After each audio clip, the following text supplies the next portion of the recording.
हमारी इस कहानी का शीर्षक है लालची ब्राह्मण और सांप।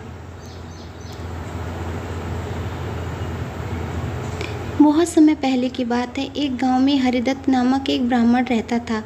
गांव के बाहर उसका एक छोटा सा खेत था, जहां खेती कर वह जीवन यापन हेतु थोड़ा बहुत धन अर्जित कर लेता था।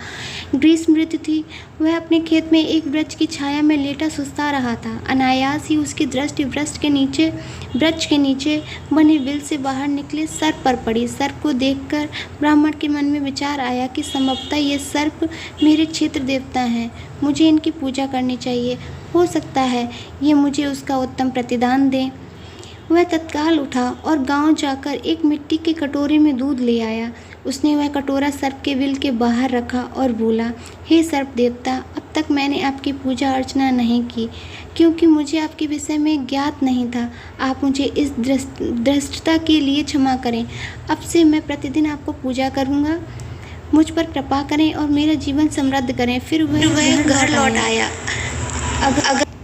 अगले दिन खेत पहुंचकर वह कटोरा उठाने सर्प के बिल के पास गया। उसने देखा कि उस कटोरे में एक स्वर्ण मुद्रा रखी हुई है। सर्पदेव का आशीर्वाद समझकर उसने वह स्वर्ण मुद्रा उठा ली। उस दिन भी वह सर्प के लिए मिट्टी के कटोरे में दूध रखकर चला गया। अगले दिन उसे पुनः एक स्वर्ण मुद्रा प्राप्त हुई। तब से वह नित्य प्रतिदिन सर्पदेव के लिए दूध रखने लगा और उसे प्रतिदिन स्वर्ण मुद्रा मिलने लगी।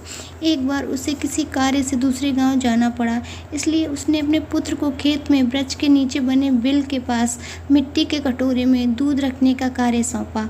दूसरे गांव की यात्रा के लिए निकल पड़ा। उसका पुत्र आज्ञा अनुसार दूध का कटोरा सर्प के बिल के सामने रखकर घर चला गया।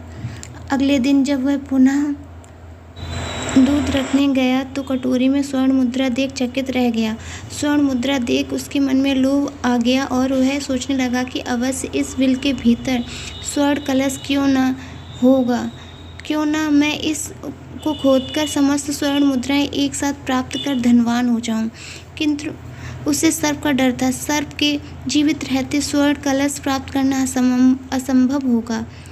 यह सोचकर वह उस दिन तो वापस चला गया, किंतु अगले दिन जब वह सर्प के लिए दूध लेकर आया तो साथ में लाठी भी ले गया। दूध का कटोरा बिल के सामने रखकर थोड़ी देर बाद जब सर्प दूध पीने निकला तो उसने उस पर लाठी से प्रहार किया। सर्प लाठी के प्रहार से बच गया, किंतु क्रुद्ध हो गया और फन फैलाकर ब्राह्मण के पुत्र को डस लिया।